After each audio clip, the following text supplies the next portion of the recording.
Halo semuanya, rekan-rekan Ranah Suci Abadi, kita berjumpa kembali di channel My Novel. Sebelum alur ceritanya dimulai, jangan lupa subscribe dan nyalakan lonceng notifikasinya, agar tidak ketinggalan dengan update episode terbarunya. Jika suka silahkan like dan share, dan komen. Tanpa lama-lama lagi ayo, kita ke alur cerita. First Immortal of the Sword, Chapter 463.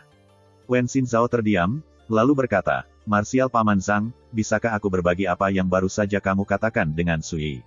Zhang Yuntao tercengang, dan pandangannya bertentangan. Xinzhao, kamu, jangan bilang kamu jatuh cinta pada Sui. Dia tercengang, dan hatinya sakit. Mereka hanya mengenal Sui selama beberapa hari, tetapi jenius yang paling mempesona dari generasi muda Cloudsky Divine Palace, Little Sword Demon, telah menjadi mangsa pesona Sui. Dia praktis telah mencuri hatinya. Wajah cantik Wen Xinzhao membeku, dan pipinya memanas. Marsial Paman Zhang, ini tidak seperti yang kamu pikirkan. Saya hanya menghormati kemampuan dan cara rekan Taois Su dalam berperilaku. Saya memiliki kekaguman yang sangat besar. Sebelum dia bisa melanjutkan, Zhang Yuntao menghela nafas dan melambaikan tangan untuk diam. Xinzhao, aku tidak peduli apakah kamu memberitahu Su Yi atau tidak, tapi ada sesuatu yang harus kuperingatkan padamu. Wen Xinzhao berkata, Marsial Paman Zhang, tolong beritahu saya secara langsung. Saya harap Anda bisa memikirkan ini dan membuat keputusan. Sebagai salah satu murid kami, seandainya sekte tersebut benar-benar memutuskan untuk menentang Su Yi, apa yang akan Anda lakukan? Dengan itu, Zhang Yuntao berbalik dan pergi. Wajah cantik Wen Xinzhao penuh ketidakpastian. Lama berlalu sebelum dia menghela nafas, berbalik, dan pergi mencari Su Yi. Su Yi ada di kamarnya, berbaring di kursi anyaman sambil mendengarkan Wen Xinzhao. Dia hanya bisa mengangguk. Paman bela dirimu Zhang benar. Jika sebuah sekte tidak dapat mempertahankan anggotanya, itu pasti akan jatuh. Jika saya adalah master sekte dan saya menemukan murid sekte saya dibunuh, saya juga tidak akan membiarkannya begitu saja, tambahnya. Kakak Su, kamu benar-benar tidak takut. Wen Xinzhao agak bingung. Dia sama sekali tidak melihat jejak kecemasan di wajahnya. Dia begitu tenang sehingga sepertinya gunung dewa bisa runtuh di depannya dan dia bahkan tidak mau menatap. Su Yi tersenyum dan berkata dengan santai, aku mengatakannya, bukan. Jika Cloudsky Divine Palace menjadi musuhku, mereka harus menanggung akibatnya. Dia kemudian melirik Wen Xinzhao dan berkata dengan lembut, kamu tidak perlu membiarkan kejadian ini mengganggumu. Bahkan jika Anda tidak punya pilihan selain memutuskan koneksi kami karena sekte Anda, saya tidak akan menyalahkan Anda. Wen Xinzhao menghela nafas. Saya tidak bisa melakukan hal seperti itu. Saya sudah memikirkannya sebelumnya, jika sekte itu benar-benar memutuskan untuk menentangmu, yang bisa kulakukan hanyalah tetap tidak terlibat. Ketika dia melihat kekhawatiran pada kecantikan surgawi yang tiada taraf dari wajah seorang wanita muda, Su Yi tidak bisa tidak merasa kasihan padanya. Dia berhenti, lalu berkata, bagaimana dengan ini? Nanti, jika saya mendapat kesempatan, saya akan mengunjungi Cloudsky Divine Palace Anda dan menyelesaikan masalah ini secara pribadi. Mata Wen Xinzhao melebar, dan dia berseru, Saudara Su, apakah Anda berencana untuk membunuh jalan Anda ke Istana Ilahi Cloudsky? Su Yi kehilangan kata-kata. Dia menggelengkan kepalanya. Aku hanya akan mengunjungi dan membandingkan kekuatan. Sederhananya, kita akan bertarung untuk melihat tinju siapa yang lebih besar. Setelah itu, saya percaya Cloudsky Divine Palace akan membuat keputusan yang rasional. Dia mengatakan ini dengan santai seolah sedang mendiskusikan cuaca, tetapi kata-katanya meledak seperti petir di hati Wen Xinzhao. Sepanjang Gritsia, siapa lagi di bawah langit yang berani berdiri di depan gerbang Cloudsky Divine Palace dan menuntut adu kekuatan? Dia takut bahkan seorang kultivator spirit Dao tidak akan memiliki keberanian seperti itu. Namun Su Yi membuatnya terdengar seperti urusan remeh dan tidak penting yang hampir tidak layak disebut. Itu juga tidak terdengar seperti dia menyombongkan diri. Tidak, sepertinya ini benar-benar masalah kecil yang mudah diperbaiki. Setelah linglung singkat, sedikit antisipasi muncul entah kenapa di dalam hati Wen Xinzhao. Matanya berbinar, dan dia berkata, Kakak Su, kalau begitu, aku akan sangat menantikan hari di mana kamu tiba di Cloudsky Divine Mountain dan menunjukkan keagungan ilahimu. Cloudsky Divine Mountain adalah rumah dari Cloudsky Divine Palace. Itu adalah tanah yang terkenal dan diberkati, tanah suci untuk penanaman yang hanya bisa diimpikan oleh sebagian besar sepanjang sejarah. Jika, suatu hari, Su Yi benar-benar sendirian menekan Cloudsky Divine Palace, seberapa mengesankankah itu? Su Yi berkata dengan bingung, apa yang dinanti-nantikan? Anda harus fokus mengejar dao pedang sebagai gantinya. Wen Xinzhao tidak bisa menahan senyum, tampak seindah bunga mekar setelah hujan. Semakin banyak waktu yang dia habiskan bersama Su Yi, semakin dia mengerti bahwa pemuda tampan dari Zhou Agung ini memiliki keajaiban tertentu tentang dirinya. Di bawah penampilannya yang tenang dan terpisah, harga dirinya terukir di tulang belulangnya. Kebanggaannya tidak selalu terlihat di permukaan, dan dia meremehkan untuk berdebat dengan siapapun.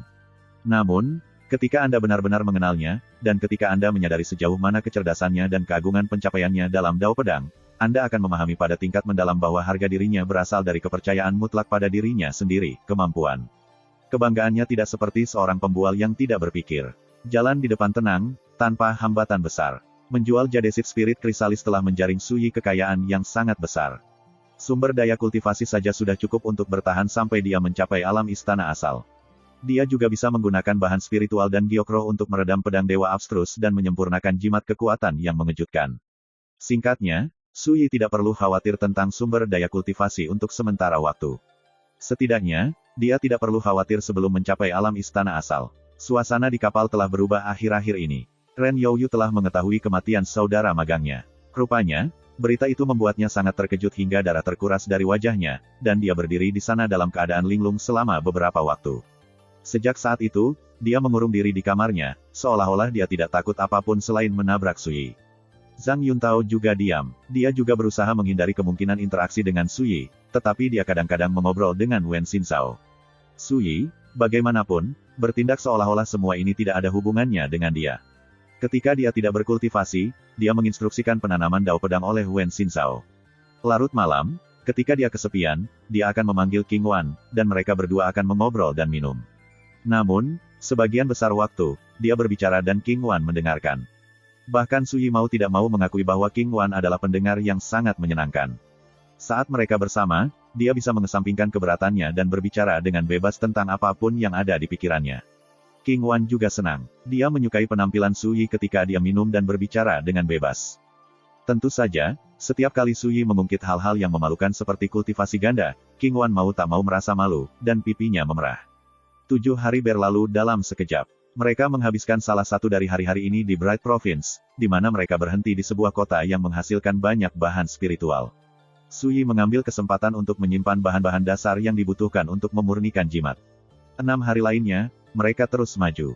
Baru sekarang Suyi menyadari betapa luasnya wilayah Gritsia. Mereka memulai perjalanan mereka di dekat perbatasan selatan Gritsia, dan sejak saat itu mereka terbang.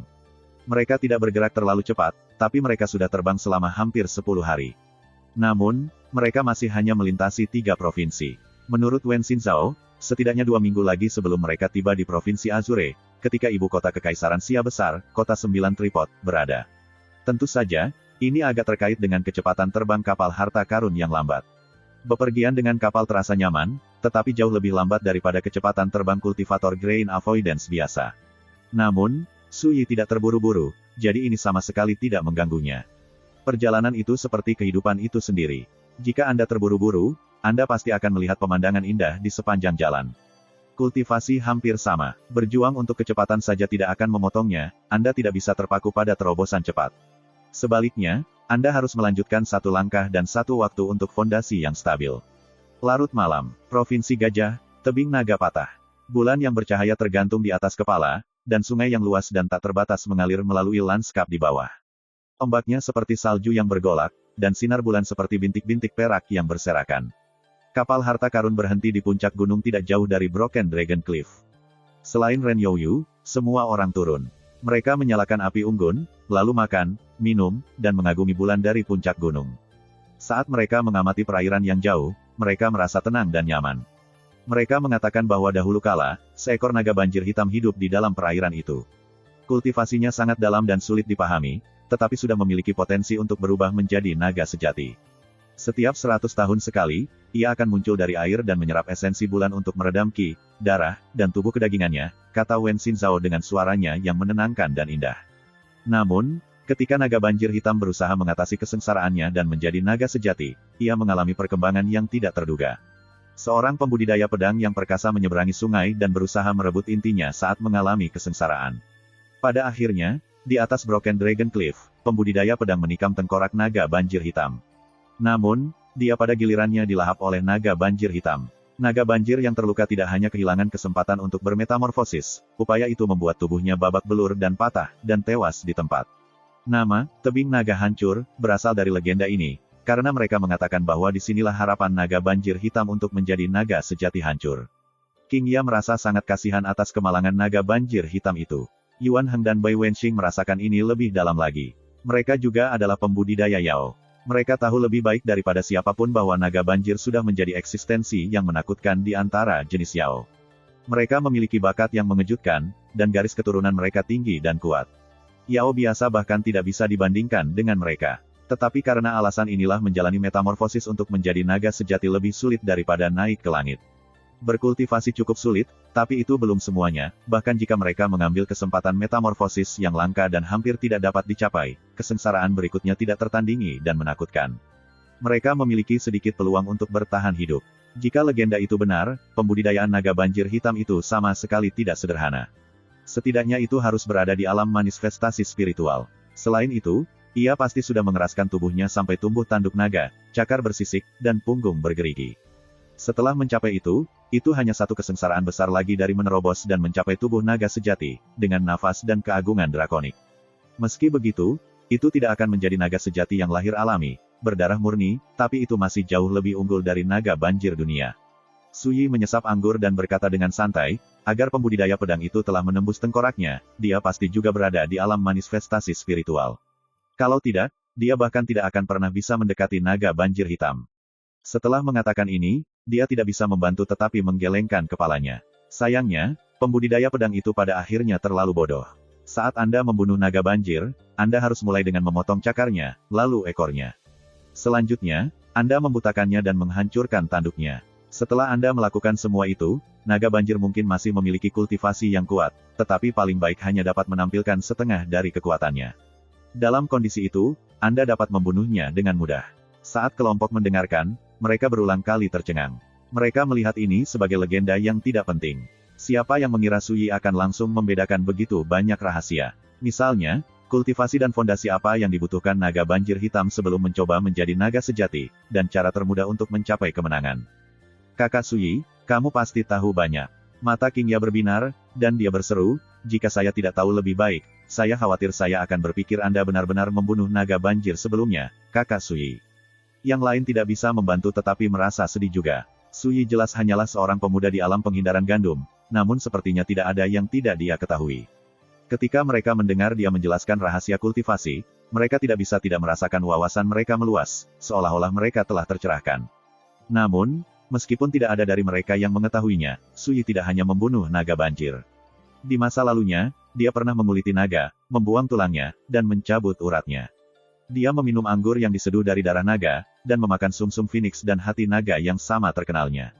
Saat mereka mengobrol, Suyi tiba-tiba merasakan sesuatu. Dia mengangkat alisnya, lalu menatap ke kejauhan.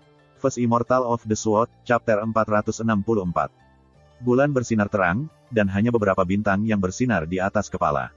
Angin malam bertiup melewatinya. Suyi menyaksikan awan gelap terbang dari jauh, diam-diam dan tanpa peringatan, menutupi bulan yang bersinar. Langit langsung meredup, dan bahkan air sungai yang bergolak di kejauhan tampak lebih tenang dan jinak. Yuan Heng tiba-tiba mengerutkan alisnya. Kakak Yuan Heng, ada apa? Tanya King Ya. Alih-alih menjawab, Yuan Heng menatap Suyi. Tuan, saya baru saja merasakan denyutan yang tak tertahankan di jiwa saya, dan hati saya bergetar ketakutan, seolah-olah suatu bencana akan menimpa kami. Bai Wenxing buru-buru berkata, saya merasakan hal yang sama. Wen Xinzhao, King Ya, dan Zhang Yuntao tertegun. Ketiganya langsung waspada. Naga peka terhadap awan, dan harimau peka terhadap angin. Perubahan di langit dan bumi mengingatkan mereka yang paling sensitif terlebih dahulu. Anda berdua adalah kultivator Yao, jadi diharapkan Anda akan merasakan perubahan ini. Suyi mengalihkan pandangannya, mengangkat labu anggurnya, dan menyesapnya. Ketika dia merasakan tatapan khawatir dan bingung dari rekan-rekannya, dia tidak bisa menahan tawa datar. Tidak perlu gugup. Seekor reptil kecil datang memanggil, itu saja. Reptil kecil. Kelompok itu masih bingung ketika tiba-tiba, mereka merasakan sesuatu dan menatap kubah surga. Ledakan. Guntur rendah bergema dari dalam awan gelap. Angin kencang melolong, diikuti hujan deras yang tiba-tiba. Angin kencang dan hujan deras memenuhi dunia, menjerumuskannya ke dalam kegelapan yang menindas. Seketika, bahkan Wen Xinzhao, King Ya, dan Zhang Yuntao merasakan krisis yang akan segera terjadi. Hati mereka bergetar, dan mereka bahkan berjuang untuk bernapas. Raut wajah mereka berubah drastis. Yuan Heng dan Bai Wenxing memaksakan diri untuk tetap tenang, tetapi tubuh mereka gemetar tak terkendali. Teror dan kepanikan yang tak tertahankan muncul di wajah mereka, dan mereka tampak tegang dan tidak pasti. Suyi melambaikan lengan bajunya. Sebuah jimat melayang di udara, berubah menjadi lentera emas yang memancarkan cahaya yang bersinar. Itu berputar di udara, menciptakan tirai cahaya berkilauan yang menyelimuti Suyi dan teman-temannya. Di luar tirai, hujan deras. Angin yang menggigit merajalela, dan guntur menggelegar. Di dalam tirai, semuanya tenang, hening, dan sehangat hari musim semi. Hujan deras terus berlanjut, tetapi setiap kali tetesan air hujan mendekati tirai cahaya keemasan, kekuatan tak terlihat menyebarkannya. Efek pada kondisi mental teman-temannya juga menghilang. Ketika mereka melihat lentera emas yang melayang, ekspresi mereka menjadi aneh. Sungguh jimat mistis. Saat itulah suara selembut anggur terpancar dari jauh, jimat spirit Dao itu cukup sesuatu. Itu pasti karya pemurni jimat Grandmaster. Setiap kata seperti dentang lonceng pagi. Saat suara memenuhi langit dan bumi, awan surut, hujan berhenti, dan kilat menghilang. Lanskap yang gelap dan mendung tiba-tiba sunyi dan tenang. Awan terbelah, menampakkan bulan. Pancarannya yang lembut mengalir ke dunia di bawah. Saat badai aneh menghilang ke dalam kehampaan, sesosok tubuh turun dari kegelapan. Dia adalah pria parubaya kurus beruban dengan jubah nila panjang. Saat dia berjalan, kabut menyebar di sekelilingnya, seolah-olah dia sedang mengendarai awan. Dia mencolok dan anggun, dengan mata kuning kecoklatan. Dia semakin dekat dengan setiap langkah, dan tekanan tak berbentuk menyebar di sekitar mereka. Yuan Heng dan Bai Wenxing saling memandang, hati mereka bergetar. Ketika mereka menghadapi pria parubaya berjubah panjang ini, mereka berdua merasa lebih kecil dan lebih tidak penting dari sebelumnya.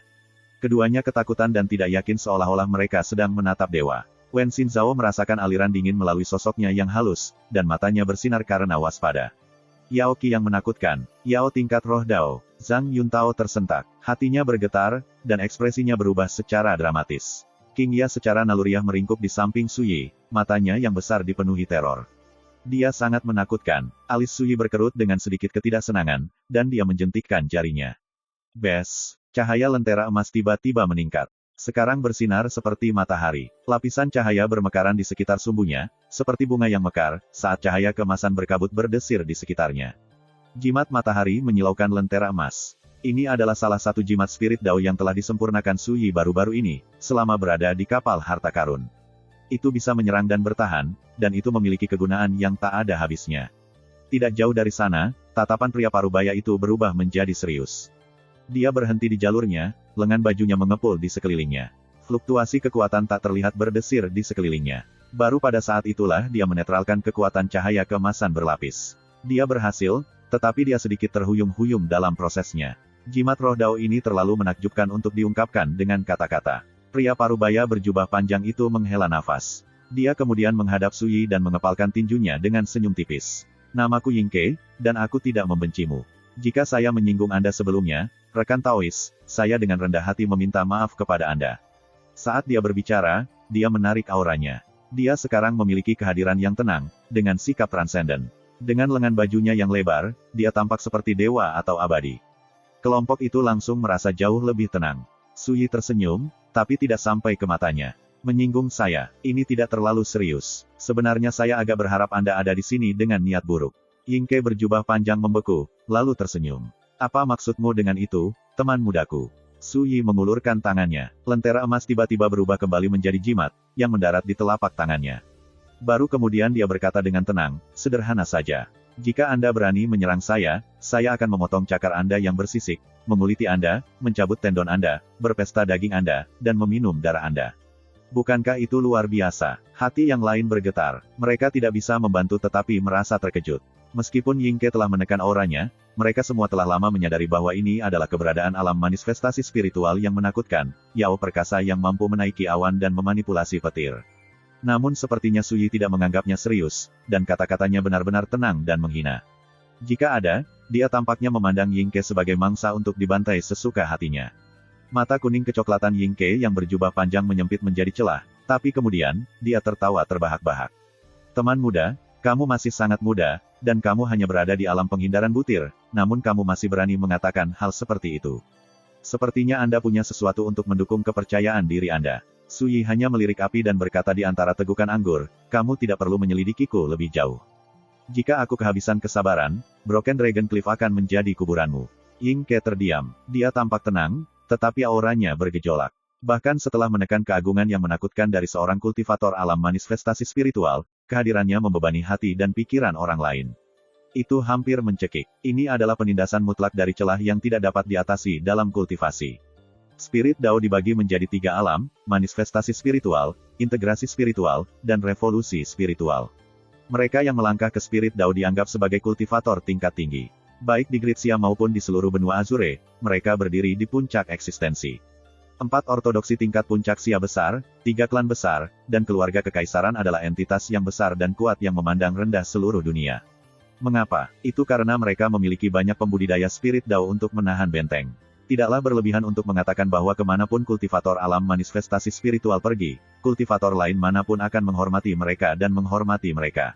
Dalam kelompok Suyi, Zhang Yuntao memiliki kultivasi tertinggi, tetapi dia hanya berada di alam Gathering Stars tahap menengah. Dia adalah seorang kultivator origin Dao, dan dia jauh dari sebanding dengan kultivator tingkat tinggi dari Spirit Dao. Ini lebih dari sekadar perbedaan di dunia, keduanya berada dalam Tao yang sangat berbeda.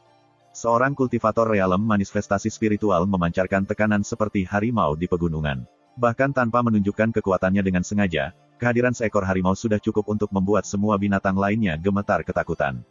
Namun pada akhirnya, Yingke tidak marah. Sebaliknya, dia menekan auranya lebih jauh. Mata kuning kecoklatannya menoleh ke arah Suyi, dan dia mengepalkan tinjunya. Aku gegabah, dan kuharap kau tidak tersinggung. Kelompok itu bingung dan tidak pasti. Mereka tidak mengerti mengapa sikap Yingke terhadap Suyi berubah begitu cepat. Sebenarnya, sikapnya sudah berubah 3 kali. Pertama, bahkan sebelum muncul, dia memanggil badai petir, mengubah seluruh lanskap. Tetapi ketika Suyi menetralisirnya dengan Golden Lantern Dazzling Sun Talisman, dia sepertinya merasakan bahwa perilakunya tidak pantas. Dia segera membatalkan serangannya dan mengembalikan lanskap ke ketenangan sebelumnya. Dia bahkan membuat penampilan pribadi. Kedua kalinya sikapnya berubah adalah setelah dia mendekat dan dia melihat perubahan ajaib dari Golden Lantern Dazzling Sun Talisman.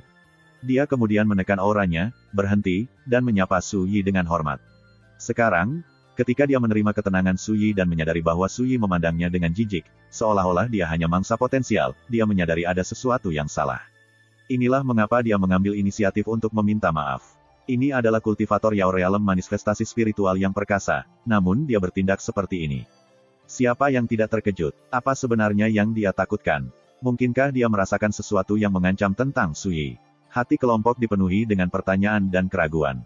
Kamu sebenarnya agak pintar, Suyi mendengus dingin. Ketika dia melihat bahwa Yingke tidak marah, dia merasa sedikit terkejut, dan untuk sementara dia menekan pikirannya untuk membantai naga banjir. Cerdik, kelopak mata setengah baya Yingke yang berjubah panjang berkedut, dan dia tersenyum meremehkan. Rekan Taois, aku tidak akan berbohong padamu. Saya telah muncul di hadapan Anda dalam bentuk manusia karena saya secara tidak sengaja mendengar Anda menjelaskan cara terbaik untuk membunuh naga banjir, dan itu membuat saya sangat tidak nyaman. Jadi, saya memutuskan untuk mengunjungi Anda secara langsung. Baru sekarang kelompok itu mengerti. Jadi, kata-kata Suyi memanggil realem manifestasi spiritual yang perkasa ini Yao. Mata King Ya melebar, dan dia berseru, jangan bilang kau naga banjir hitam yang legendaris. Mata Yingke bersinar karena kesedihan. Naga banjir hitam yang kamu bicarakan adalah ayahku. Kelompok itu tersentak dan saling memandang dengan kaget. Legenda itu sebenarnya benar. Naga banjir hitam yang mencoba bermetamorfosis menjadi naga sejati benar-benar ada, dan terlebih lagi, dia memiliki anak. Jadi, apakah kamu datang ke sini untuk melampiaskan amarahmu kepadaku? Tanya Suyi. Yang lainnya sudah bangkit, hanya dia yang tetap duduk di kursi anyamannya, malas dan puas. Sebagian, kata Yingke dengan jujur. Sebagian karena aku ingin melihat orang seperti apa yang berani menggambarkan membunuh naga banjir dengan sangat detail. Kemudian, ekspresinya berubah secara halus. Tapi sekarang, setelah melihat sikapmu sendiri, aku sangat mengagumimu. Saya tentu saja tidak lagi memiliki rencana untuk melakukan sesuatu yang begitu kasar atau terburu nafsu. Kamu tidak curiga aku menyombongkan diri? Tanya Suyi. Mata emas Yingke berkilat. Yang perlu aku lakukan hanyalah memperhatikan reaksi teman-temanmu. Sekali lihat, dan saya tahu Anda bukan tipe orang yang terlibat dalam keberanian palsu. Zhang Yuntao memiliki kultivasi tertinggi di grup, tetapi dia tampak diliputi ketakutan dan teror. Yang lain bereaksi seolah-olah ada musuh yang kuat juga. Hanya Suyi, seorang pembudidaya penghindaran butir muda, yang tetap tenang dan tenang dari awal hingga akhir. Dia tidak tampak sedikit bingung. Ini, dengan sendirinya, tidak biasa. Selain itu, Yingke tahu bahwa Wen Xinzhao dan yang lainnya memiliki kepercayaan buta pada Suyi. Ini membuat Yingke semakin yakin bahwa Suyi tidak sederhana. Inilah mengapa sikapnya berubah. Singkatnya, perilaku Suyi membuatnya takut. Kalau tidak, dengan temperamennya, dia kemungkinan akan menyerang dan menghancurkan seluruh kelompok. Namun, sepertinya Suyi mulai kehilangan minat. Dia melambai. Jika kamu tidak ingin bertarung, mengapa bertahan? Dia secara efektif melihat tamu mereka pergi. Namun, Yingke ragu-ragu. Ekspresinya berubah sesaat, tapi kemudian, dia sepertinya mengambil keputusan. Dia mengepalkan tinjunya dan membungkuk. Rekan Taois, mungkinkah orang yang rendah hati ini begitu berani untuk meminta bimbinganmu? First Immortal of the Sword, Chapter 465. Yao perkasa di puncak alam manifestasi spiritual, seseorang yang kekuatannya mengguncang dunia, telah mengambil inisiatif untuk meminta bimbingan dari pemuda penghindaran butir. Ini mencengangkan. Jika berita menyebar, kemungkinan besar tidak ada yang akan mempercayainya. Namun sekarang, itu benar-benar terjadi. Pria parubaya berjubah panjang, putra naga banjir hitam, memang merendahkan dirinya dan meminta bantuan Suyi. Suyi duduk di kursinya, dengan tenang menerima rasa hormat ini. Mari kita dengarkan. Yingke menarik napas dalam-dalam dan berkata, 13.000 tahun yang lalu, ayahku menyambut kesengsaraannya dan berusaha menjadi naga sejati di tempat yang sekarang dikenal sebagai Broken Dragon Cliff. Pada akhirnya, seorang kultivator pedang menghancurkan harapannya, tetapi dia belum benar-benar meninggal. Naga banjir hitam belum mati. Pengungkapan ini mengejutkan seluruh kelompok. Namun, meskipun ayah selamat, dia menghabiskan 13.000 tahun terakhir terperangkap dalam kehidupan yang lebih buruk daripada kematian. Siksaan telah merenggut keinginannya untuk hidup, tapi bahkan jika dia ingin mengakhiri semuanya, dia tidak bisa. Mata Yingke bersinar dengan kesedihan, dan dia berkata dengan suara rendah, ayahku sudah lama tenggelam dalam delirium. Dia kacau dan bingung, tapi aku tahu bahwa dia merindukan tidak lebih dari pembebasan dari siksaannya. Yingke berhenti di sini, memandang Suyi, dan berkata dengan sungguh-sungguh, jadi, saya telah memilih untuk meminta bimbingan Anda. Rekan Taois, bagaimana saya bisa membantu ayah saya mewujudkan keinginan hatinya? 13.000 tahun hidup lebih buruk dari kematian, tidak bisa mati. Apa yang mungkin menyebabkan siksaan brutal seperti itu? Hanya mendengarkan, hati Wen Xinzhao dan yang lainnya bergetar, dan mata mereka melebar lagi dan lagi. Su Yi juga merasa penasaran. Dia bertanya dengan penuh minat, jangan bilang bahwa kekuatan telah membatasi jiwa dan tubuh fisik ayahmu. Kamu tajam, rekan Taois. Yingke mengangguk. Ketika ayahku mengalami kesengsaraannya, kekuatan larangan kegelapan kuno menyerbu dan mencemari dia, mengakibatkan kesulitannya yang menyedihkan. Larangan kegelapan kuno, ekspresi Zhang Yuntao, Wen Xinzhao, dan yang lainnya berubah. Mereka tampak tercerahkan, tetapi pada saat yang sama, mereka tidak bisa menahan diri untuk tidak bergidik. Mereka secara alami sangat menyadari betapa menakutkannya larangan kegelapan kuno itu. Itu adalah kekuatan yang sangat tabu yang menjerumuskan benua Azure ke dalam 30.000 tahun kehancuran dan kepunahan, menghasilkan keadaan tandus saat ini.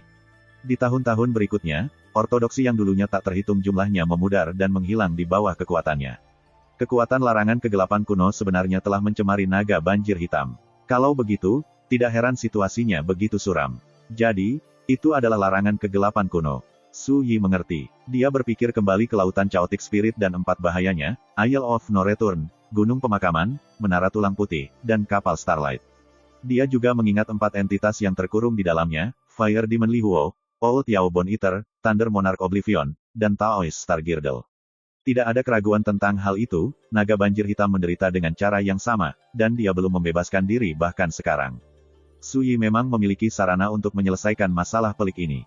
Ketika dia membunuh Fire Demon Li Huo, Old Yao Bone Eater, dan Thunder Monarch Oblivion di atas lautan Chaotic Spirit, dia melakukannya dengan meminjam kekuatan Sword of the Nine Hells. Ini memungkinkannya untuk dengan mudah menerobos kekuatan larangan kegelapan kuno dan membantai 3 entitas menakutkan yang dikurungnya. Su Yi berpikir sejenak, lalu berkata, kamu harus tahu bahwa zaman Radiant akan turun hanya dalam 3-5 tahun. Ketika saatnya tiba, kekuatan larangan kegelapan kuno akan hilang dengan sendirinya, dan pengurungan ayahmu akan berakhir dengan itu. Yingke terdiam sesaat. Kemudian, dia menghela nafas pahit. Kamu tidak tahu ini, tapi aku sudah mandek di alam manifestasi spiritual selama hampir 1000 tahun. Saya terus menekan kultivasi saya, tetapi baru-baru ini, tiba-tiba saya mendapat firasat bahwa kesempatan saya untuk menerobos akan segera tiba. Ini akan segera terjadi. Saya tidak takut dengan kesengsaraan yang diakibatkannya. Satu-satunya kekhawatiran saya adalah bahwa kesengsaraan ayah saya telah lama menjadi iblis di hati saya.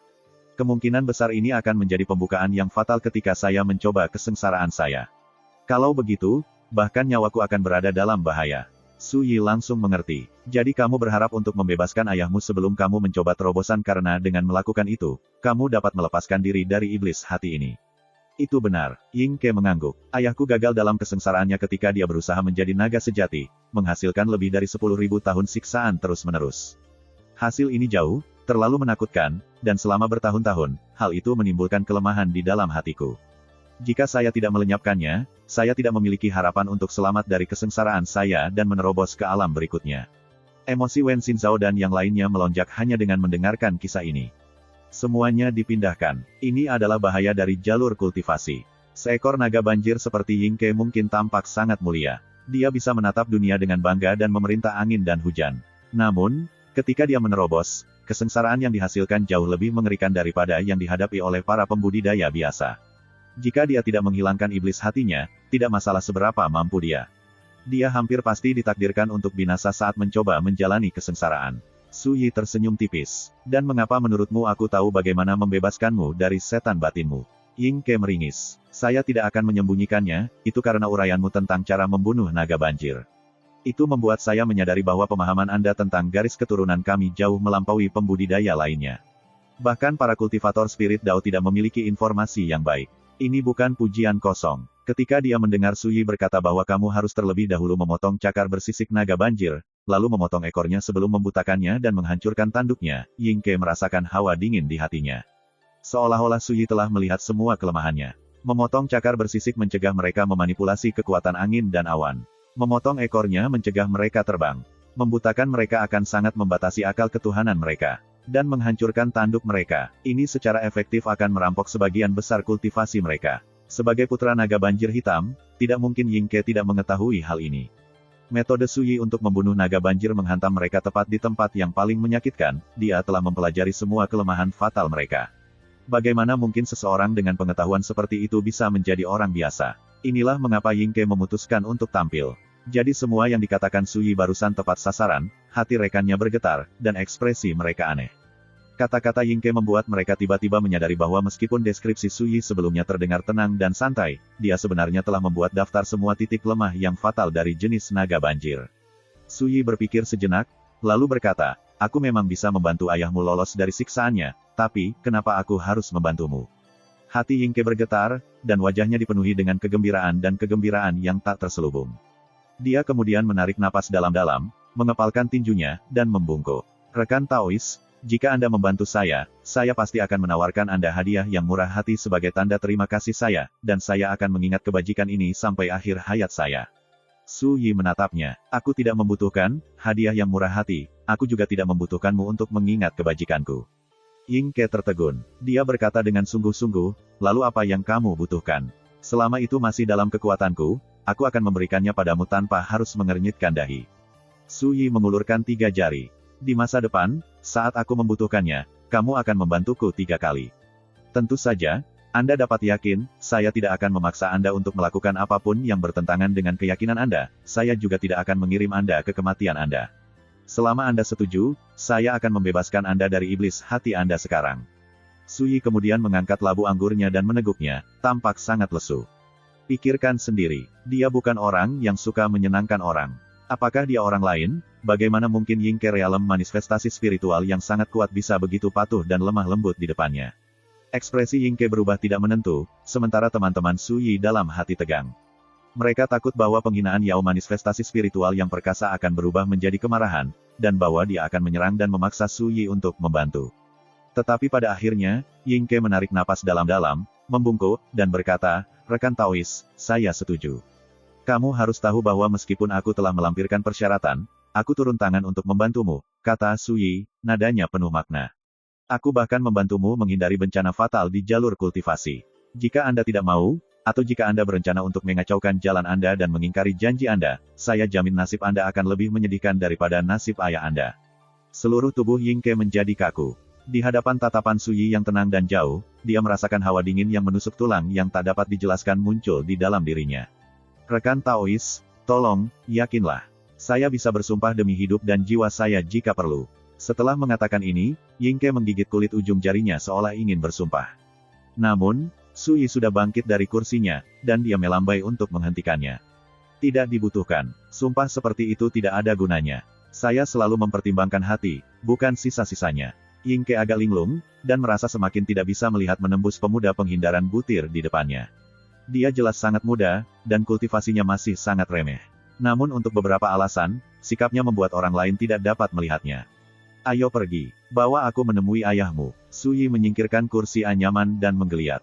Saat itu sudah larut malam, dan bulan purnama bersinar di atas kepala, bersinar dan murni. Yingke memimpin Su Yi dan teman-temannya melewati langit, lalu jauh ke dalam sungai yang mengalir melewati Broken Dragon Cliff. Sungai itu disebut Angry Dragon. Itu luas dan tak terbatas, dengan arus yang cepat. Dasar sungai Angry Dragon berisi pintu masuk ke jalur bawah tanah. Ketika kelompok itu masuk, semuanya tiba-tiba menjadi cerah, dan dunia bawah tanah yang luas muncul di hadapan mereka. Yang mengejutkan mereka, ruang bawah tanah telah didekorasi menyerupai istana kekaisaran yang mewah, dengan aula sebanyak pohon di hutan. Itu megah dan mengesankan. Tempat ini memiliki formasi yang menyegel nadi roh dan memanfaatkan kekuatan pegunungan dan sungai. Pengaturan ini sebenarnya sangat luar biasa, itu adalah tanah yang diberkati untuk berkultivasi, meski hanya sedikit, kata Su Yi dengan heran. Seorang kultivator biasa tidak mungkin merasakan keberadaan tempat ini, dan jika musuh berhasil menemukannya, formasi dapat segera memulai pertahanan untuk mencegah mereka masuk. Yingke tampak tertegun, dia tidak akan menduga bahwa Su Yi akan melihat misteri ini dalam sekejap. Dia berkata dengan kagum, persepsimu cukup tajam, rekan Taois. Sebelum ini, dia masih memiliki beberapa kekhawatiran tentang kemampuan Su Yi, tapi sekarang, keraguannya menghilang dalam kepulan asap. Jadi bagaimana jika Su Yi berada di alam penghindaran butir? Siapa di antara pembudidaya spirit Dao dunia yang memiliki pengetahuan dan pengalaman yang luar biasa? Rekan Taois, tolong, lewat sini. Saat pikirannya berpacu, Yingke tersenyum dan memimpin kelompok itu jauh ke dalam istana dengan bangunan sebanyak pepohonan. Pemandangan di sepanjang jalan sangat indah, dengan segala macam bunga dan rerumputan, pagar berukir, dan tangga batu giok. Mereka bahkan menemui penjaga, melayani gadis, dan petugas. Hampir semuanya adalah Yao, dan beberapa penjaga berkultivasi di alam istana asal. Ketika mereka melihat Yingke, semua menyambutnya dengan sangat hormat, memanggilnya, Yang Mulia Raja Naga. Wen Xinzhao dan kawan-kawan merasa wawasan mereka meluas. Mereka berada di samping diri mereka sendiri dengan takjub. Su Yi, bagaimanapun, menggelengkan kepalanya. Dia hanya seekor naga banjir hitam, namun dia menyebut dirinya, Raja Naga. Ambisi yang luar biasa. First Immortal of the Sword, Chapter 466. Aula yang didekorasi dengan mewah. Sekelompok gadis pelayan cantik membawa nampan berisi segala macam makanan lezat di dalamnya kepiting seukuran wastafel, ikan arwah berdaging putih berlemak, dan udang setebal lengan. Ada juga tiram hidup, kerang, dan kerang. Semuanya membawa jejak energi spiritual, dan pesta itu disertai dengan semua jenis bumbu. Semuanya terasa segar dan lezat. Yingke makan malam bersama Su Yi dan teman-temannya. Dengan melakukan itu, dia mempelajari identitas mereka. Ketika dia mengetahui bahwa Su Yi berasal dari Zhou Agung, Yingke tercengang. Sepertinya dia tidak berani percaya bahwa seseorang yang luar biasa seperti Su Yi bisa muncul di tempat terpencil yang terpencil seperti itu. Saya mendengar bahwa Zhou Agung berada di tepi paling selatan benua Azure, dan bahwa 30.000 tahun yang lalu, tanah suci Buddha nomor 1 di dunia, Taman Meditasi Prajna, menduduki tanahnya. Rumor mengatakan bahwa mereka menyembah naga sejati di sana, dan akumulasi mereka sangat dalam, kata Yingke sambil tersenyum. Dia mengenakan jubah panjang, dan pelipisnya beruban. Ciri-cirinya mencolok namun anggun, dan tidak ada jejak keagungan liar dari manifestasi spiritual Yao yang perkasa tentang dirinya. Sebaliknya, dia tampak terlepas dari urusan duniawi, dengan suara lembut dan pembawaan yang bermartabat. Faksi Buddhis itu benar-benar memiliki naga sejati. Saya pernah mengunjungi reruntuhannya dan mendapatkan setetes esensi darah naga sejati, jadi saya dapat mengatakan dengan pasti bahwa rumor itu benar, kata Su Yi dengan santai. Dia saat ini sedang mengerjakan kepiting seukuran wastafel. Krimnya seputih salju, gurih, segar, dan nikmat. Hati Yingke bergetar, dan matanya berkobar dengan sedikit panas. Rekan Taois Su, apakah reruntuhannya masih ada? Dia adalah naga banjir hitam. Di dalam hatinya, naga sejati mewakili tujuan akhir kultivasinya, mereka praktis adalah dewa. Tempat itu sudah lama menjadi reruntuhan. Bahkan jika Anda pergi, Anda pasti akan kembali dengan tangan kosong. Selain itu, di antara naga banjir hitam seperti Anda memiliki bakat garis keturunan tingkat pertama. Namun, menjalani metamorfosis untuk menjadi naga sejati hampir tidak mungkin untuk jenismu. Kata-kata Su Yi seperti seember air dingin yang menyiram api di hati Yingke. Dia menghela nafas dengan sedih, Grand Dao memang sulit untuk dikejar, namun disitulah letak ambisiku, dan aku harus terus maju dengan berani. Dia berhenti, lalu tersenyum, selain itu, rekan Taois Su, kamu tidak mengatakan itu tidak mungkin. Itu membuktikan bahwa meskipun jalan untuk menjadi naga sejati hampir mustahil untuk dilalui, seutas harapan harus ada. Su Yi mengangguk tetapi tidak mengatakan apa-apa lagi. Menjadi naga sejati lebih sulit bagi naga banjir daripada menjadi ahli alam kekaisaran bagi manusia. Sepanjang sejarah, banyak naga banjir yang sangat berbakat telah mencoba ini, tetapi kisah sukses jarang terjadi, mereka praktis hanya ada dalam legenda. Bahkan tidak mungkin untuk memverifikasi apakah cerita itu benar atau tidak. Dalam keadaan itu, jika dia menceritakan kisah lengkapnya, dia takut Ying Ke tidak akan mampu menahan keterkejutannya. Terkadang, ketidaktahuan dan keberanian adalah hal yang baik. Paling tidak, saat mencari jalan di depan, Anda tidak akan tahu arti sebenarnya dari keputusasaan. Setelah beberapa putaran minuman dan segala macam makanan lezat, Ying Ke bangkit dan membawa Su Yi menjauh dari ruang perjamuan. Dari sini, Su Yi bisa melihat betapa cerdiknya Ying Ke bersikap. Meskipun dia terburu-buru untuk mendapatkan bantuan Su Yi, dia memaksa dirinya untuk bersabar dan mengundang Su Yi dan teman-temannya ke pesta terlebih dahulu. Dengan cara ini, mereka bisa membangun tingkat kedekatan. Ini juga merupakan tampilan etiket dan pertimbangan. Dan memang, keputusan ini meninggalkan kesan yang baik pada Su Yi. Ayah, aku membawa seorang ahli untuk membantumu. Ying Ke memimpin Su Yi ke istana yang remang-remang dan menindas yang ditutupi lapisan demi lapisan batasan. Begitu dia masuk, dia berlutut, tampak bersemangat tetapi juga sedih. Dalam hal ini, membantu berarti membebaskan ayahnya dari siksaan kerinduan untuk mati, namun tidak mampu melakukannya.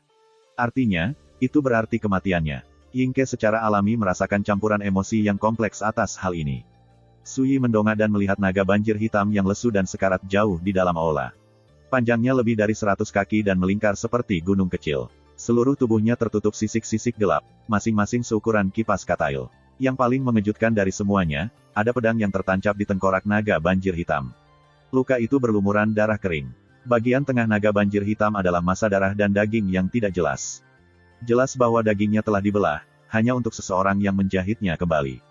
Tidak ada keraguan tentang itu adalah pembudidaya pedang yang meninggalkan pedang itu di tengkoraknya, sementara dagingnya yang pecah adalah hasil dari kesengsaraan metamorfosis drakonik.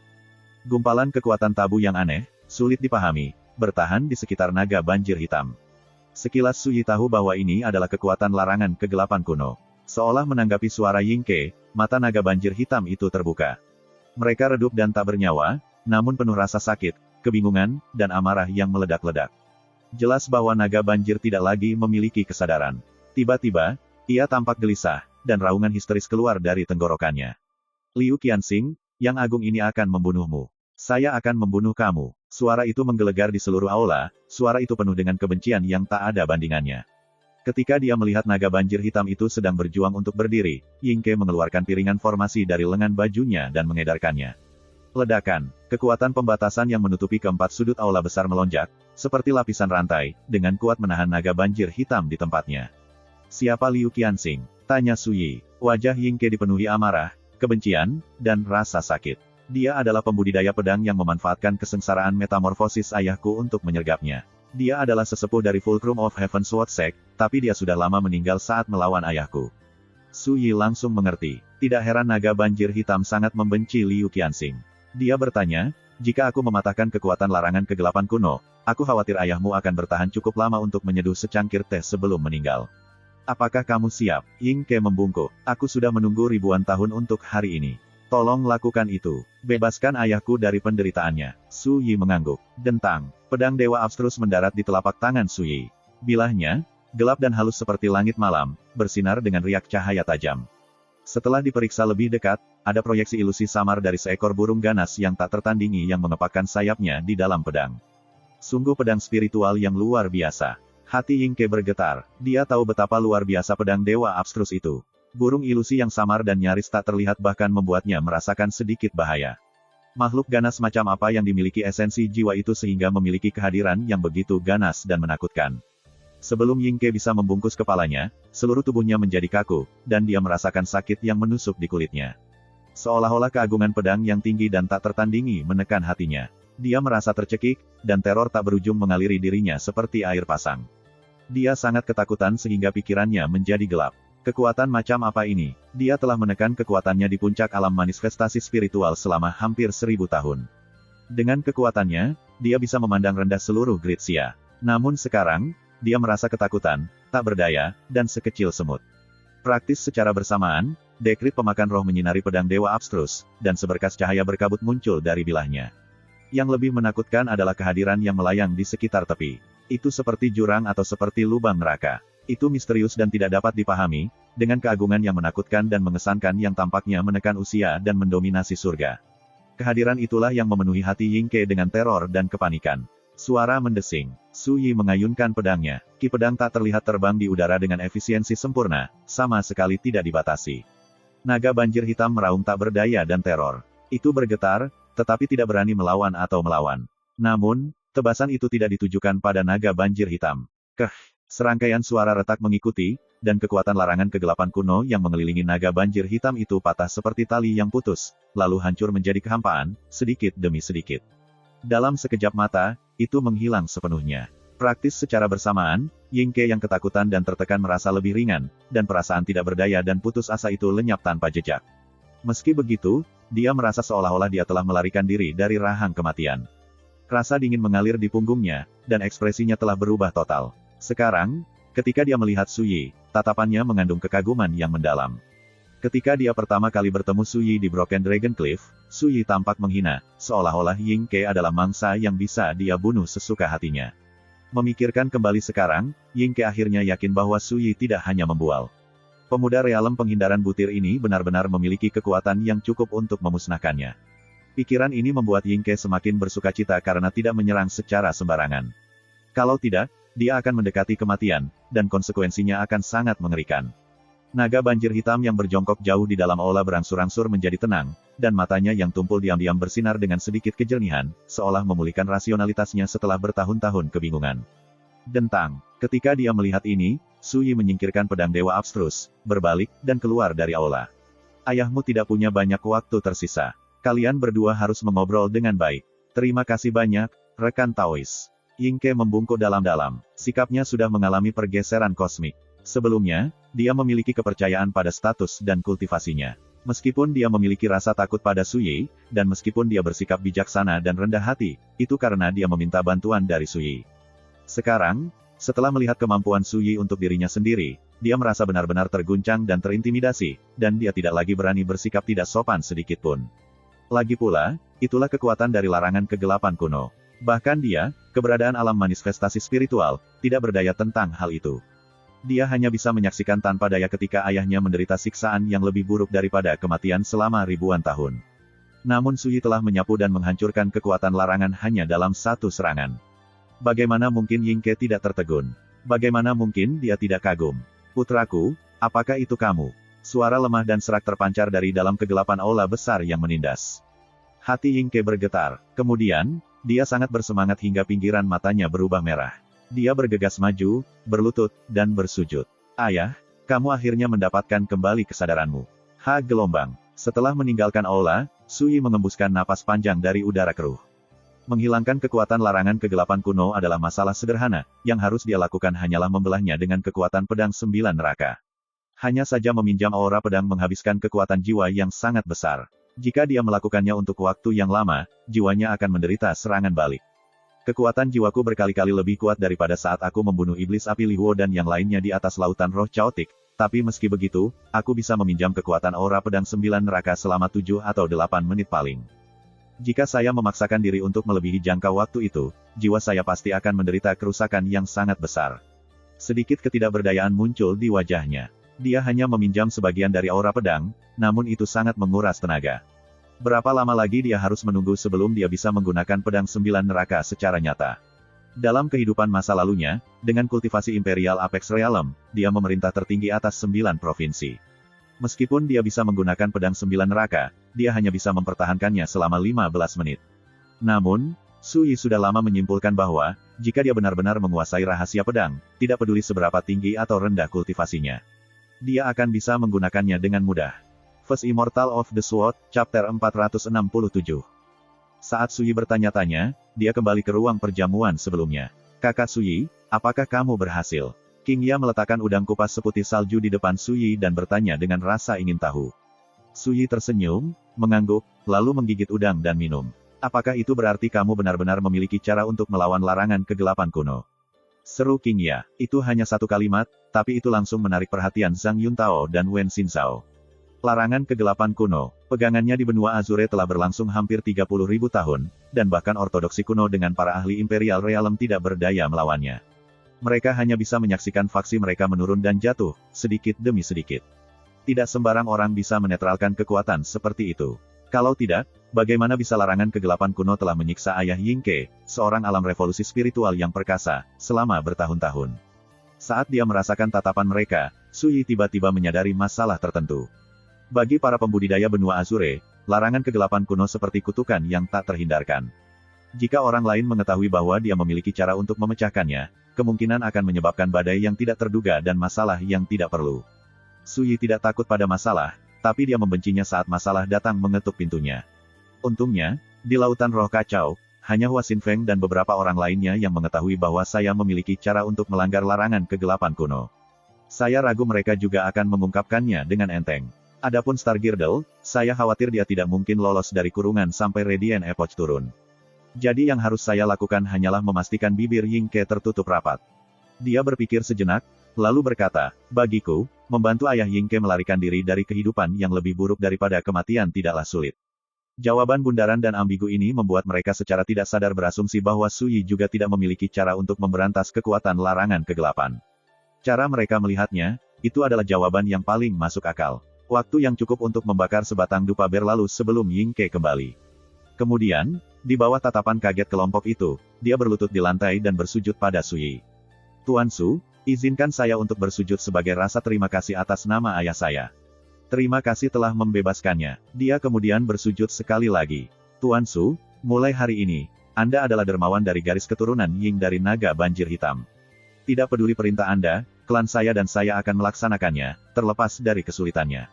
Haruskah saya menentang kata-kata saya? Semoga petir ilahi menyambar saya, semoga api neraka membakar saya, semoga surga mengeksekusi saya, semoga bumi menghancurkan saya, dan semoga saya mati dalam kematian yang mengerikan. Setelah mengatakan semua ini, dia bersujud sekali lagi. Suaranya khusyuk dan kuat, dan bergema tanpa akhir. Seluruh ruangan terdiam, semua orang tercengang. Siapa yang bisa menduga bahwa membebaskan naga banjir hitam tua dari kehidupan yang lebih buruk daripada kematian akan membuat Yingke begitu dalam. Yingke adalah naga banjir realem manifestasi spiritual yang tak tertandingi, namun sekarang, dia telah bersujud 3 kali dan bersumpah untuk membalas kebaikan ini. Siapa yang tidak terkejut? Zhang Yuntao hanya bisa terkesiap, dan hatinya bergetar. Jika Yingke dan seluruh klannya datang membantu Sui, faksi mana di bawah langit yang berani menjadi musuh bersamanya? Tuan Su, pandangan linglung muncul di mata Sui. Bentuk sapaan ini membuatnya mengingat kembali masanya sebagai menantu laki-laki dari keluarga Wen kota Guangling. Dia mengingat Apricot Cottage, dan wajah-wajah yang sudah lama tidak dilihatnya. Kurang dari setengah tahun telah berlalu sejak itu. Meski begitu, ketika dia mendengar judul yang familiar itu, Sui mau tidak mau merasa sedikit sedih. Digunakan sebagai sebutan kehormatan, Master berarti seseorang yang telah mencapai penguasaan sebelum Anda. Itu adalah istilah yang digunakan siswa untuk gurunya. Secara sederhana, bagi para pembudidaya, bentuk sapaan ini menyampaikan rasa hormat yang luar biasa. Bangun, Sui melambai. Sekilas dia tahu bahwa Kau Tao dan janji Yingke datang langsung dari hati. Ini adalah tampilan emosi yang sebenarnya, tanpa kepura-puraan sedikit pun. Namun, dia tidak pernah menyukai hal semacam ini. Orang berubah. Cukup berfokus pada hati, bukan pada sisa-sisanya. Yingke bangkit, lalu menghadap teman-teman Sui dan membungkuk memberi salam. Saat pertama kali kita bertemu, aku bersikap gegabah dan menyinggungmu. Saya harap Anda akan memaafkan saya. Zhang Yuntao langsung panik. Dia bergegas berdiri dan berkata, Ying Senior, kamu tidak bertindak seperti ini. Malam ini, kami diberkati dengan kesempatan untuk berpesta di kediaman Anda. Itu sudah merupakan kehormatan yang sangat besar. Dia hanya berada di tahap pertengahan Gathering Stars Realm. Menghadapi kultivator spirit Dao Yao yang menakutkan seperti Yingke sudah membuatnya kagum. Bagaimana dia bisa dengan tenang menerima sikap hormat seperti itu? Selain itu, Zhang Yuntao sangat menyadari bahwa permintaan maaf dan rasa hormat Yingke semuanya karena Sui.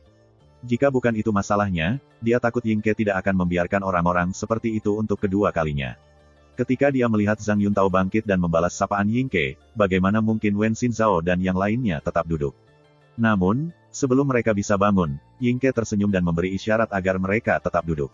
Semuanya, kalian tidak perlu bertingkah seperti ini. Saya hanya mengungkapkan permintaan maaf saya yang tulus. Setelah perjamuan sebelumnya, dia mengerti bahwa dengan pengecualian Zhang Yuntao, Wen Xinzhao, King Ya, dan 2 pembudidaya Yao dekat dengan Sui. Bagaimana mungkin dia membiarkan mereka mengembalikan busurnya? Suyi menyaksikan seluruh pertukaran ini berlangsung, tetapi dia tidak mengomentarinya. Dia baru saja bangkit dan berkata, "Rekan Taois Ying, mari kita mengobrol secara pribadi." Begitu mereka berada di luar ruang perjamuan, Suyi langsung ke intinya. "Saya harap Anda tidak akan memberitahu orang lain bahwa saya membantu ayah Anda mencapai pembebasan." Ying Ke membungkuk dengan sungguh-sungguh. "Tuan Su, sejujurnya, sebelum dia meninggal, ayah saya berulang kali mendesak saya untuk tidak mengungkapkan apa yang telah terjadi. Dia mengatakan bahwa jika saya melakukannya, saya akan memberi Anda masalah yang tidak terduga." Bibirku terkunci. "Tolong, yakinlah." Su Yi tersenyum. "Kalau begitu sudah beres. Kita harus pergi." Ying Ke buru-buru berkata, "Tuan Su, ada sesuatu yang ingin saya tanyakan kepada Anda." Alis Su Yi sedikit berkerut. Ying Ke langsung gugup. Dia membungkuk dan berkata, "Sebelum ayahku meninggal, dia berharap aku bisa melayanimu. Saya akan bekerja tanpa lelah atas nama Anda untuk membalas kebaikan Anda." Ini adalah Yao yang perkasa dari alam manifestasi spiritual, namun dia ingin berjanji pada dirinya sendiri untuk tujuan pemuda penghindaran butir. Jika tersiar kabar, itu akan membuat dunia keluh. Su Yi sempat lengah. Kemudian, dia tersenyum tipis dan berkata, "Ayahmu tidak hanya meminta itu demi membalas kebaikan, bukan?" Ying Ke merasa seolah-olah semua pikirannya terbuka, dan dia merasa benar-benar tidak sehat. Tetap saja, dia tidak berani menyembunyikannya, jadi dia mengatakan yang sebenarnya. "Ketika ayahku mengetahui kemampuanmu, dia benar-benar terguncang dan terkesan. Dia menghela nafas dan mengatakan bahwa, jika dia mendapat bantuanmu selama usahanya untuk menjadi naga sejati, dia tidak perlu takut gagal dalam kesengsaraannya. Ayah juga mengatakan bahwa, jika saya cukup beruntung untuk melayani Anda, ketika saatnya tiba bagi saya untuk mencoba kesengsaraan transformasi drakonik saya tidak akan mengikuti jejaknya." Ketika Su Yi mendengar ini, dia langsung mengerti. Kekuatan larangan kegelapan kuno telah menyiksa naga banjir hitam tua selama 13.000 tahun, membuatnya ingin mati, namun tidak mampu melakukannya. Dia secara alami tahu betapa menakutkannya larangan itu lebih baik daripada siapapun. Su Yi memiliki sarana untuk meniadakan kekuatan larangan tersebut. Wajar jika naga banjir tua akan sangat memikirkannya, dan sama sekali tidak aneh jika dia berharap putranya bisa melayaninya. Sayangnya, Su Yi tidak memiliki keinginan untuk magang, dan dengan Yuan Heng di sekitarnya, dia tidak memiliki keinginan untuk menerima pelayan lain. Kultivasi Ying Ke memang perkasa, dan dia sudah berdiri di puncak dunia kultivasi sia besar. Namun, bagi Su Yi, petugas adalah untuk pekerjaan serabutan dan menjalankan kesalahan. Tidak masalah apakah kultivasi mereka tinggi atau tidak. Tampaknya Ying Ke menangkap ketidakpedulian Su Yi yang tenang, saat dia membungkuk dan bersujud sekali lagi. Dia dengan sungguh-sungguh memohon, "Saya bersedia menyerahkan hidup saya untuk tujuan Anda. Tolong, izinkan aku untuk tetap di sisimu." Naga banjir alam manifestasi spiritual yang perkasa dan berpengaruh telah berulang kali membungkuk dan bersujud di hadapan Su Yi. Namun, Su Yi sama sekali tidak tergerak. Sebaliknya, dia mengerutkan alisnya. "Kamu tidak bisa memaksakan sesuatu seperti ini. Jika Anda terus mendorong, jangan salahkan saya karena memutuskan ikatan kita." Seluruh tubuh Ying Ke menjadi kaku, dan dia bersujud dengan panik. "Tuan Su, tolong, jangan marah. Saya tidak akan melakukannya lagi." Dalam hati, dia merasa sangat putus asa. Sebelum dia meninggal, naga banjir tua berulang kali menasihatinya, mengatakan bahwa ini adalah takdir abadi, sebuah kesempatan yang dapat mengubah nasibnya. Dia mengatakan bahwa kesempatan seperti ini mungkin tidak akan datang bahkan sekali dalam 1000 tahun, dan tidak peduli apapun yang terjadi, Ying Ke tidak bisa membiarkannya lolos begitu saja. Awalnya, dia yakin dengan kekuatan dan kultivasinya, selama dia bertanya dengan tulus, Su Yi pasti akan menerimanya. Dia pikir ini tidak akan menjadi masalah. Dia tidak akan pernah menduga bahwa Su Yi akan menolak. Selain itu, dia tampak tidak senang. Ying Ke merasa panik, tidak pasti, tertekan, dan frustrasi. Bagaimana tidak, ketika dia melihat ini, Su Yi berpikir sejenak, lalu berkata, "Kamu sudah membebaskan dirimu dari iblis hatimu, dan kamu tidak jauh dari kesengsaraan berikutnya. Temui saya lagi setelah Anda melangkah ke alam integrasi spiritual." Dengan itu, dia berbalik dan meninggalkan aula. Ying Ke hanya tertegun sebentar sebelum dia menyadari implikasi dari kata-kata Su Yi. Keputusasaannya menghilang tanpa jejak, dan dia tampak diliputi kegembiraan yang gila. "Tuan Su, apakah dia menguji saya? Masuk ke alam integrasi spiritual. Saya sudah menekan batas kultivasi saya selama 1000 tahun. Sekarang setelah saya melepaskan diri dari iblis hati saya, menerobos ke alam integrasi spiritual seharusnya tidak menimbulkan banyak masalah. Ketika saatnya tiba, jika saya mengunjungi Guru Su lagi, mungkin dia akan mengizinkan saya untuk melayani di sisinya."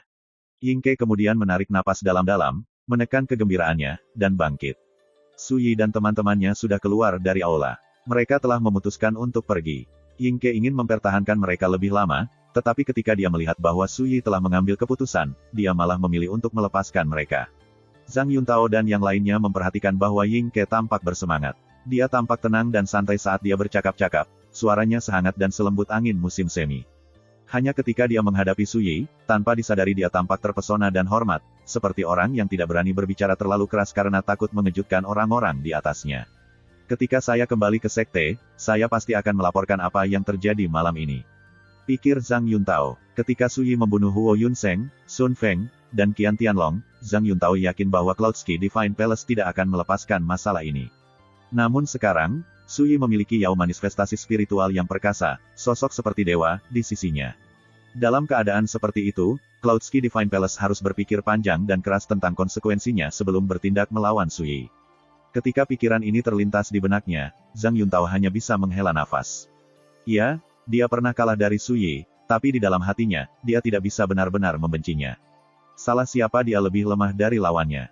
Jika memungkinkan, dia lebih suka Istana Ilahi Cloudski tidak memandang Su Yi sebagai musuhnya daripada Huo Yunseng dan kawan-kawan.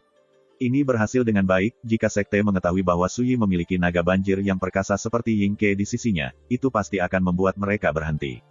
Namun, saat itulah suara Yingke ditransmisikan langsung ke telinga Zhang Yuntao, selembut angin musim semi. Rekan Taois Zhang, implikasi dari apa yang terjadi hari ini sangat besar. Seseorang setinggi Tuan Su mungkin meremehkan mengatakan hal-hal seperti itu dengan lantang, tetapi saya tidak punya pilihan selain menganggapnya serius. Yang ingin saya katakan adalah, sebaiknya tidak ada orang lain yang tahu tentang apa yang terjadi hari ini. Anda mengerti apa yang saya katakan, bukan? Murid Zhang Yuntao tiba-tiba menyempit. First Immortal of the Sword, Chapter 468.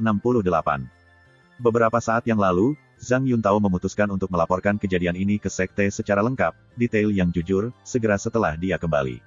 Siapa yang mengira bahwa Yingke akan melihat menembus dirinya dan langsung mengirimkan peringatan kepadanya.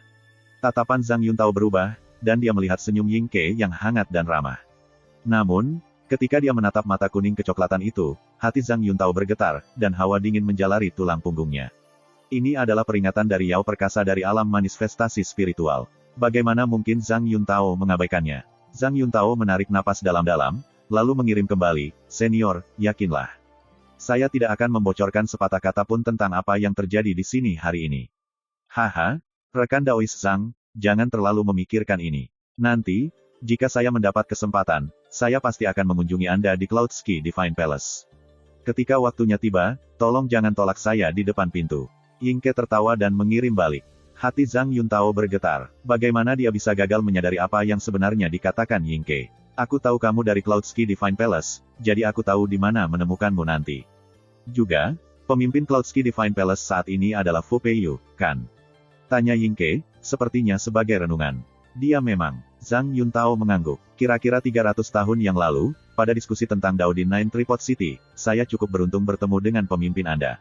Saya sangat mengagumi kultivasinya, kata Yingke, matanya bersinar dengan kenangan. Zhang Yuntao tertegun. Senior, apakah Anda mungkin mengacu pada ujian pedang yang diselenggarakan oleh Sekte Pedang Surga Fulcrum 300 tahun yang lalu? Saya memang. Saat itu, saya berpartisipasi dengan nama Duan Changsheng. Saya awalnya berencana untuk membantai beberapa lawan dari Fulcrum of Heaven Sword Sect, tetapi sayangnya, situasinya tidak menguntungkan saya. Saya tidak punya pilihan selain meninggalkan ide itu. Yingke menghela nafas. Ayahnya, naga banjir hitam tua, mengalami penyergapan saat mencoba menjalani kesengsaraan dan menjadi naga sejati. Pelakunya, Liu Qianxing, berasal dari Fulcrum of Heaven Sword Sect. Meskipun naga banjir hitam tua telah lama melahap pelanggar utama, Yingke tetap membenci pembudidaya Fulcrum of Heaven Sword Sekte sampai ke tulang belulangnya. Ketika dia mengunjungi Nine Tripod City untuk berpartisipasi dalam ujian pedang, dia berharap untuk membunuh beberapa petinggi sekte tersebut. Namun, pada akhirnya, dia harus menyerah pada gagasan itu. Duan Changsheng. Jadi, Anda adalah ahli misterius yang mengalahkan 3 kultivator spirit Dao berturut-turut, senior. Zhang Yuntao tersentak, merasa sangat terkejut. 300 tahun yang lalu, selama pengadilan pedang, nama Duan Changsheng mengguncang bangsa. Pada hari itulah para pembudidaya sia besar mengetahui keberadaan seorang ahli perkasa di antara para pembudidaya manifestasi spiritual, Duan Changsheng.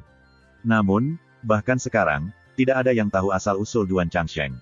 Zhang Yuntao tidak akan pernah menyangka bahwa ahli legendaris dan misterius ini berdiri tepat di hadapannya. Haha, semua itu adalah masa lalu. Itu tidak layak disebut. Yingke tersenyum dan menggelengkan kepalanya. Zhang Yuntao merasakan konflik batin. Bagaimana dia bisa gagal menyadari bahwa Yingke mengatakan semua itu murni sebagai peringatan. Naga banjir hanya ingin dia tutup mulut dan menahan diri untuk tidak menyebarkan kabar tentang kejadian hari ini. Zhang Yuntao berpikir dalam hati, tidak peduli apa, bahkan jika saya tidak dapat mengungkit apa yang terjadi di sini hari ini, saya harus melakukan yang terbaik untuk menghentikan sekte membalas dendam terhadap Sui. Meski mencapai keputusan ini, dia kurang percaya diri. Di Cloudski Divine Palace, dia hanyalah sesepuh sekte luar. Posisinya tinggi, tetapi dibandingkan dengan anggota sekte yang benar-benar berpengaruh, kata-katanya tidak terlalu berpengaruh. Bagaimana mungkin sekte itu mengindahkan peringatannya? Zhang Yuntao merasa seolah-olah hatinya terikat. Apa yang kalian berdua bicarakan? Sui mentransmisikan, matanya tertuju pada Yingke. Dia sudah lama menyadari bahwa ekspresi Zhang Yuntao agak aneh. Yingke berkata dengan hormat, Tuan Su, saya baru saja memperingatkan rekan Daois Zhang untuk tidak menyebarkan berita tentang kejadian hari ini.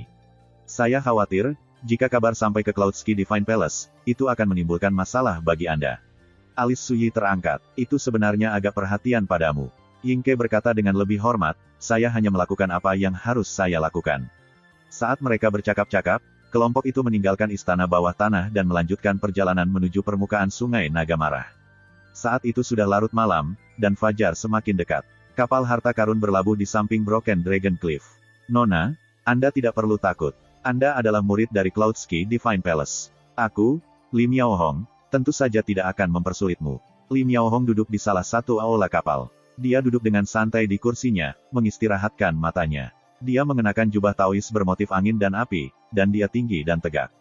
Rambut dan janggutnya gelap seperti tinta, sedangkan kulitnya seputih batu giok.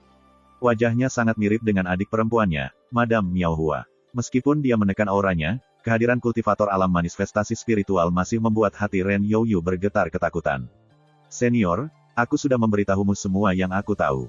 Adapun kemana Sui dan yang lainnya pergi, saya benar-benar tidak tahu, kata Ren Youyu dengan suara gemetar. Baru saja, Lim Yaohong menyelinap masuk seperti hantu, muncul entah dari mana di kamarnya. Dia sangat mengejutkannya sehingga darah terkuras dari wajahnya. Hanya setelah mengetahui siapa Lim Yaohong dan mengapa dia datang ke sini, dia menghela nafas lega dan mulai tenang. Lim Yaohong telah menanyakan banyak pertanyaan padanya, semuanya terkait dengan Sui. Namun, Ren Youyu belum lama mengenal Sui, dan hubungan mereka sama sekali tidak dekat. Dia hanya bisa memberitahu Lim Yaohong sedikit yang dia tahu. Misalnya, apa yang terjadi di majelis Spirit Band, atau pertemuan mereka baru-baru ini dengan keluarga Zuo dari Provinsi Botol Giok. Jika Anda bepergian bersama, mengapa Anda tidak tahu kemana mereka pergi? Lim Yaohong bertanya perlahan. Jangan bilang ada sesuatu yang terjadi. Hati Ren Youyu bergetar, dan dia berkata dengan tergesa-gesa, aku berada di kamarku sepanjang waktu. Saya tidak yakin apa yang baru saja terjadi, tetapi saya memang mendengar badai petir di luar. Itu hanya berlangsung sebentar sebelum semuanya kembali ke keheningan sebelumnya. Suara badai petir, alis Lim Yaohong berkerut berpikir. Dia telah meninggalkan Qinyi Dao Sekte untuk membasmi Sui dan membalaskan dendam adik perempuannya, Madame Miao Hua. Dia mengejar Sui sampai ke sini, dan akhirnya dia menemukan kesempatan. Itu juga tidak mudah. Siapa yang mengira Sui tidak bisa ditemukan? Dia tidak bisa membantu tetapi merasa tertahan. Ketika dia melihat Lim Yaohong terdiam lama, Ren Youyu memberanikan diri untuk mengajukan pertanyaan kepadanya. Senior, apakah kamu di sini untuk membunuh Sui? Itu benar, kata Lim Yaohong dengan anggukan tenang. Aku tidak bisa melampiaskan kebencianku kecuali aku membunuh bocah itu sendiri. Semangat Ren Youyu melonjak, dan dia langsung bersemangat. Sui, oh, Sui. Bahkan jika Anda lebih berani dan kurang ajar dari sebelumnya, saya khawatir Anda masih tidak akan bisa lolos dari bencana ini. Sekarang kultivator manifestasi spiritual ini telah mengarahkan pandangannya padanya, bagaimana mungkin Sui bisa bertahan? Terutama karena Lim Yaohong adalah sesepuh sekte dalam peringkat ketiga dari sekte Qinyi Dao, seorang pria terkenal di seluruh Great Xia, Master Tao Miaohong. Kamu tampak bahagia. Lim Yaohong merasakan perubahan halus pada ekspresi Ren Youyu. Hatinya bergetar. Dia menarik napas dalam-dalam, lalu berkata, Senior, aku tidak akan berbohong padamu, dalam perjalanan ke sini, sifat binatang Sui mengalahkannya, dan dia membunuh 3 murid Cloudski Divine Palace. Hanya karena penyalahgunaan kekuasaan tirani Sui, Marsial Paman Zhang tidak berani menyuarakan kemarahannya dan malah harus menguburnya jauh di dalam. Dia berhenti, sedikit kepahitan di bibirnya. Sedangkan aku terlalu takut untuk meninggalkan kamarku selama ini. Saya tidak berani menghadapi seseorang yang begitu kejam dan menjijikkan. Itu sebabnya aku tidak tahu kemana Sui pergi malam ini. Li Miaohong berseru, dia benar-benar gila dan cukup kejam untuk menyentuh anggota Cloudsky Divine Palace. Ini memang sangat tidak terduga. Dia adalah seorang pemuda dari Zhou Agung. Dia mungkin memiliki kecakapan tempur yang menantang surga, tetapi dia pada akhirnya hanya berada di alam penghindaran butir. Bagaimana dia bisa begitu berani membunuh murid-murid dari faksi tingkat atas? Dia benar-benar muak hidup. Ren Youyu ragu-ragu, lalu berbisik, "Senior, jika kau bertanya padaku, saat Suyi kembali, kau harus berhati-hati." Dia bahkan jauh melampaui para jenius mengerikan lainnya, dan metodenya sangat. Li Miaohong melambai untuk memotongnya. Dia berkata dengan datar, "Nona, apakah Anda tahu seberapa besar jurang pemisah antara kultivator origin dan spirit Dao?" Ren Youyu berkata tanpa banyak berpikir, "Mereka terpisah sejauh lumpur dan awan." Saya pernah mendengar senior saya mengatakan bahwa di mata pembudidaya origin Dao, seniman bela diri duniawi sama rapuhnya dengan semut, tetapi pembudidaya origin Dao itu sendiri tidak berbeda dengan semut sebelum pembudidaya spirit Dao. Li Miaohong menjentikkan jarinya dan berkata dengan bangga, "Kalau begitu, apakah menurutmu aku bisa menghadapi bahaya saat meremas semut?" Ren Youyu tiba-tiba terlihat sedikit malu. "Peringatan saya memang berlebihan. Dengan metode dan kultivasi Anda, bahkan jika kemampuan Suyi lebih menentang surga daripada yang sudah ada, semut tidak bisa menjungkir balikkan surga." Li Miaohong tersenyum. "Tidak, kamu tidak salah memperingatkanku. Akal sehat tidak cukup untuk menilai Suyi. Dia berani berperilaku dengan pengabaian yang sembrono, jadi dia harus memiliki banyak kartu di lengan bajunya. Jika dia muncul di hadapanku, aku akan menyerang dengan kekuatan luar biasa dan menghancurkannya. Saya benar-benar tidak akan memberinya kesempatan untuk menggunakan kartu trufnya. Singa menggunakan kekuatan penuh mereka bahkan saat berburu kelinci. Li Miaohong sudah lama terbiasa dengan angin dan ombak, dia secara alami tidak akan meremehkan musuh manapun." Ketika Ren Youyu mendengar ini, dia hanya bisa menghela nafas. Alis Li Miaohong berkerut. "Mengapa kamu mendesah?" Ren Youyu berbisik, "Aku menghela nafas karena Suyi adalah seorang jenius yang tak tertandingi dari origin Dao. Namun hari ini, dia ditakdirkan untuk menjadi jiwa yang telah meninggal di bawah pedangmu. Mungkin inilah yang mereka maksud ketika mereka mengatakan bahwa surga membuat kehendak mereka menjadi jelas, dan bahwa pelanggaran akan dibalas dengan pembalasan. Yang terbaik adalah tetap rendah hati dan tidak menonjolkan diri." Li Miaohong sempat tertegun. Kemudian, dia tidak bisa menahan tawa. Wanita kecil itu benar-benar tahu cara berbicara. Saat itulah dia merasakan sesuatu. Matanya bersinar dengan cahaya dingin, dan auranya yang tertekan meledak. Dia akhirnya muncul. Niat membunuh dan kebencian Li Miaohong yang telah lama terakumulasi melonjak seperti air pasang, dia hampir kehilangan kendali. Kehadirannya sekarang begitu luas dan kuat sehingga Ren Youyu merasa sulit untuk bernapas. Seluruh tubuhnya lemas, dan dia jatuh ke tanah dengan bunyi gedebuk, wajahnya yang cantik pucat. Keagungan yang mengesankan dari seorang kultivator spirit Dao tidak diragukan lagi terlalu berlebihan untuk ditanggung oleh seorang kultivator penghindaran gandum seperti dia. "Nona, setelah aku membunuh Suyi, aku pasti akan mengembalikan kepalanya dan membiarkanmu melampiaskan kebencianmu juga," kata Li Miaohong. Saat suaranya yang santai terdengar, dia melesat ke depan dan menghilang.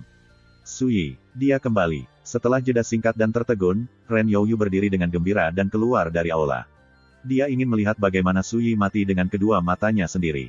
Langit semakin gelap dan berat. Tepian sungai di bawah Broken Dragon Cliff.